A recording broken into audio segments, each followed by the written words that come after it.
Bonjour, bonsoir, ça dépend de l'heure à laquelle vous allez suivre cette émission. Merci parce que Boza et Belé Oyo Bozolanda, les artères de Kinshasa sur la chaîne 3 Exa Production TV. Bokota TV Eza Radio T. Pesa Sangona Moninga 3 Exa Production TV. À côté libiso vidéo ya sika. Vidéo ya sika. Ya lelo ememi biso na commune ya Kasavubu. Commune ya Kasavubu oyo eza na district ya Funa. Commune ya Kasavubu eza subdivisé na 7 quartiers. Ba 7 quartiers ya commune ya Kasavubu yango oyo toza na quartier des anciens combattants, quartier Asosa, quartier Kaltanga, quartier Lodia, quartier Lubumbashi, quartier Onel na quartier Salongo. Na ba video na biso akala soki botali bokomona ba quartier mususu lokola quartier Lodia na quartier Salongo tosi tosalela bino yango. Les artères de Kinshasa ya mokolo lelo ememi biso na balabala sport. Balabala sport oyo ezo traverser deux quartiers. Ils ont traversé quartier Onel na quartier Katanga. Lelo tokotambola na avenue sport. Tola kisabino avenue sport na bino oyo botika kala. Bomona état actuel nango. Na tronçon nango entre Gambela na Sayo. TV za radio te. Pesa sango na moninga. Na moni commune na bino. Na moni balabala na bino, na moni quartier na bino, na émission Les Artères de Kinshasa sur la chaîne 3 Exa Production TV. Bokota, bo s'abonner, bo partager, bo liker. Totombeli bino, bo landi malamu, vidéo na biso ya mokolo lelo.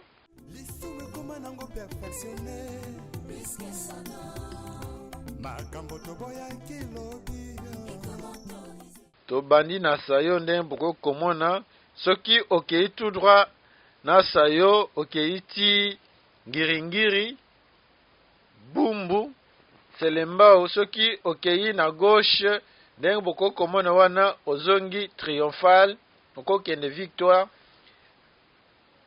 mais biso tokokota en face na biso poto lakisa bino état actuel ya avenue sport na tronçon yango oyo eza compris entre Sayo na Gambela. Bokota, bo s'abonner, bo partager, bo liker, pesa sango na moninga.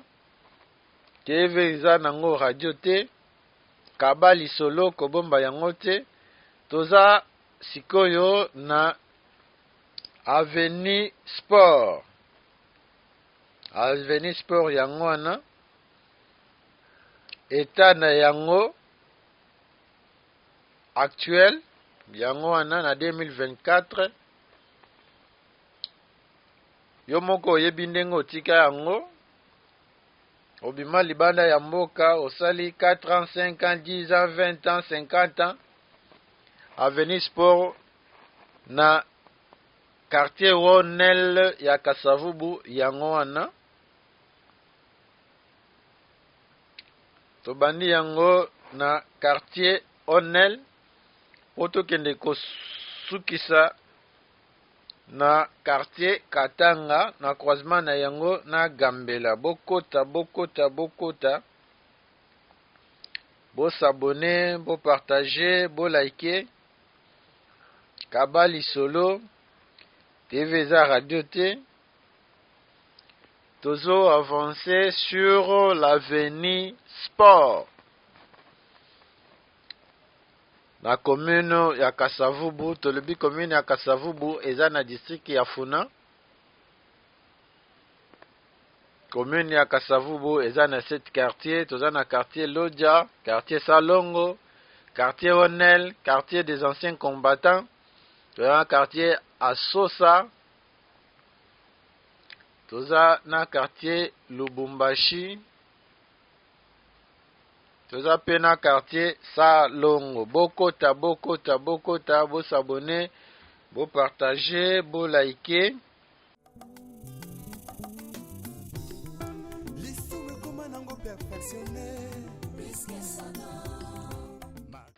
Bozo landa les artères de Kinshasa, la chaîne 3 Exa Production TV.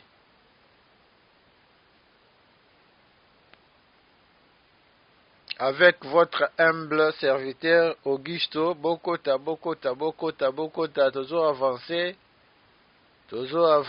sur l'avenue Sport.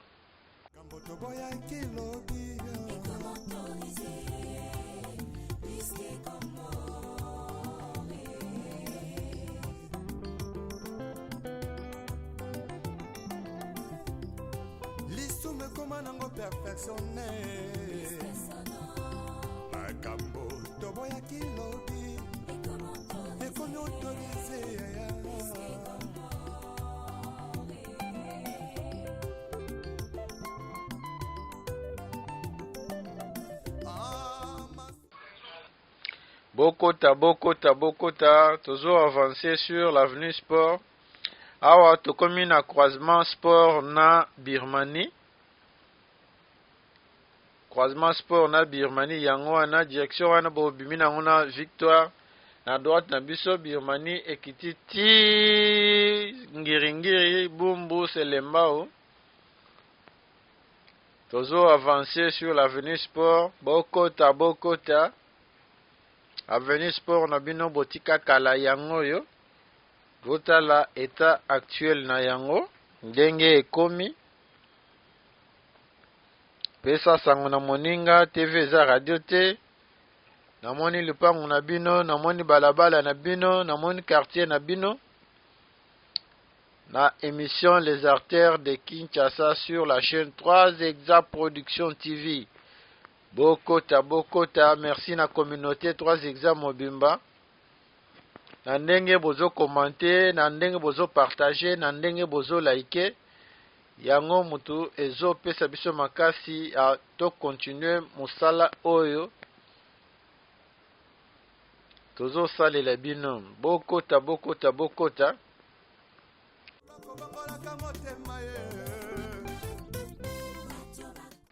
Tozo avancer na droite na biso tobandi lupango ya maison communale ya Kasavubu yango wana. En face na biso place drapeau ezo pepa wana. Clôture oyo eza na bleu pembe wana yango nde maison communale sur l'avenue Sport na quartier Onel. Bokota, bo partager, bo liker.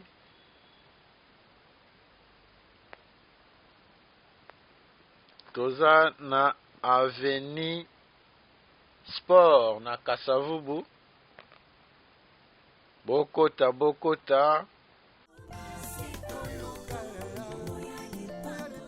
Toujours avancer vers croisement ya avenue Sport na avenue Asosa. Toujours na quartier Onel. Bokota, bo s'abonner, bo partager, bo liker. Bandeko balandi a 3 Exa Production TV.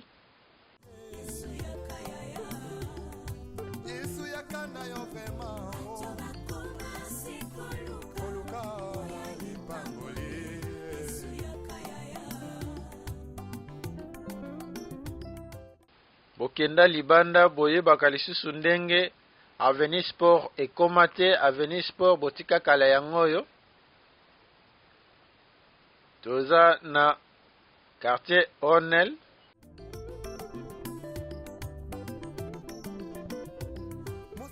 Toujours avancer petit à petit vers son croisement na avenue Asosa. Botika yango kala boyebi lisusu ndenge ekomate yango wana.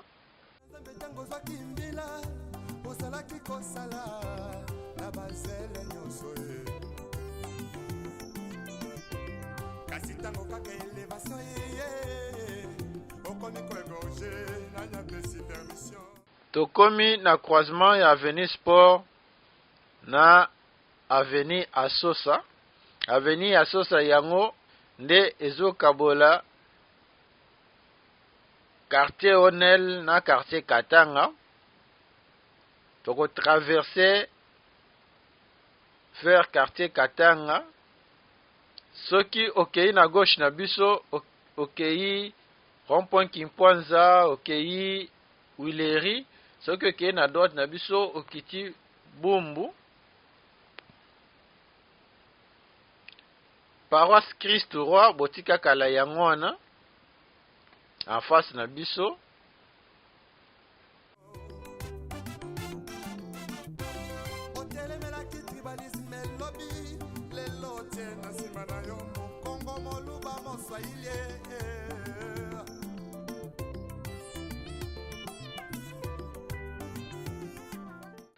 Bokota, bo s'abonner, bo partager, bo liker. Ozolanda les artères de Kinshasa sur la chaîne 3 Exa Production TV. TV za radio te, Kabali Solo. Pesa sango na moninga. Namoni balabala na bino, namoni quartier na bino. Na chaîne 3 Exa Production TV. 3 Exa Production TV. Toza kaka wana pona ko servir bino. Tolakisa bino babalabala na bino botika kala. Boyebi lisusu ndenge ekoma te. Osali 30 ans, 40 ans, 50 ans libanda ya mboka. Topesi bino opportunité potala lisusu Kinshasa na bino botika kala. Tronçon oyo nayebi ke botika yango ezalaki asphalté te. Botala misala ndenge esalamaki koto oyo. Tronçon oyo ekomi asphalté, c'est-à-dire okolongwa à partir ya Sayo ti marché Gambela ekomi asphalté pona ko désengorger avenue Force na avenue de la Victoire. Yango wana basaleli biso o avenue Sport. Bokota, bo s'abonner, bo partager, bo liker. Toujours na Avenue Sport. Avenue Sport sikoyo ngambo yo tokomi na quartier Katanga. Oyo eza quartier Katanga, tosi otiki quartier Onel. Toujours avancé, toujours kende vers croisement ya Avenue Sport na Avenue Chaba. Toujours kende vers croisement ya Sport na Chaba. Bandeko balandia 3 Exa Production TV, TV eza radio te. TV eza radio te. Pesa sango na moninga, namoni balabala na bino. Namoni lupangu na bino. Namoni quartier na bino. Awa tokomi na croisement ya Chaba na Avenue Sport. Chaba pe ekoma asphalté. Kobanda Avenue de l'Enseignement ti Bumbu na Avenue Landu. Chaba nyonso ekoma asphalté. Bokota oyo toza na croisement ya Chaba na Avenue Sport. TV za nango radio te. Tozo avancé na vidéo na biso. Tozo avancé vers le marché Gambela. Le marché Gambela.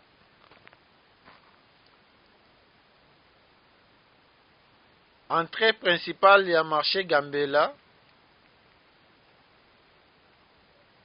avenue Sport ezo débouché sur l'avenue Gambela ngamboyo pe tokutani na entrée principale ya marché Gambela, c'est-à-dire ndenge toza na avenue Sport boy soki okende tout droit okoti Gambela mbala moko, soki okatisi kaka avenue Gambela okoti pe marché Gambela mbala moko. Bandeko balandi ya 3 Exa Production TV, bozalaki ebele ya kolanda video na biso ya mokolo lelo. Tolobi toyaki kolakisa bino avenue Sport oyo botika kala, avenue Sport oyo ezalaki avenue ya mabele, bomona ndenge ekomi asphalté. Avenue Sport oyo eza avenue ya maison communale ya Kasavubu. Bomona avenue Sport oyo ezo mema biso vers le marché Gambela. Nayebi ke bozalaki ebele ya kolanda les artères de Kinshasa ya mokolo lelo. Merci beaucoup na toute la communauté 3 Exa Production TV. Merci na ndenge bozo s'abonner, na ndenge bozo liker, na ndenge bozo partager. C'est tout jeunesse en élo. Balingue kaka ki banditisme, pe ba vie à kuta dire. Toujours avancer vers le croisement de l'avenue Sport na Gambela. Na croisement na yango nde video na biso ya mokolo lelo ekosukela. Mais ndenge nano esili te, tozo avancer toujours. Bokotala ba hôpitaux na bino botika kala boyebi lisusu ndenge ekoma te. Peut-être que lupango nango basi bateka. Topesi bino opportunité botala lisusu ba balabala na bino botika kala. TV Eza Radio te.